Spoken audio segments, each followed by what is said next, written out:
திருவண்ணாமலையில் ரூபாய் 5.95 கோடி மதிப்பில் இந்து அறநிலையத்துறை இணை ஆணையர் அலுவலகம் மற்றும் பசுகள் காப்பகம் கட்டும் பணியை சென்னையிலிருந்து தமிழக முதல்வர் மு.க. ஸ்டாலின் அவர்கள் காணொலி காட்சி மூலம் தொடங்கி வைத்தார்.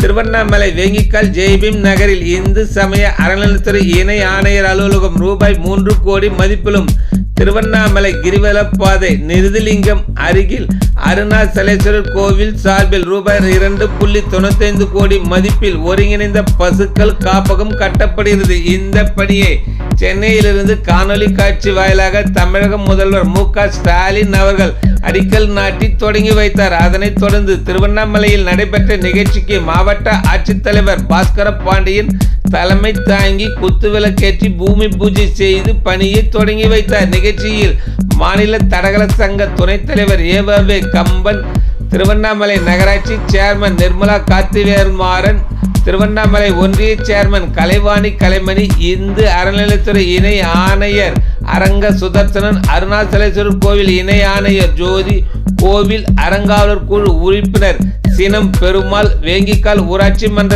தலைவர் சாந்தி தமிழ்ச்செல்வன், திமுக நகர செயலாளர் கார்த்திவேல்மாறன், ஏஏஏ ஆறுமுகம் உள்பட அரசு அலுவலர்கள் பலரும் கலந்து கொண்டனர்.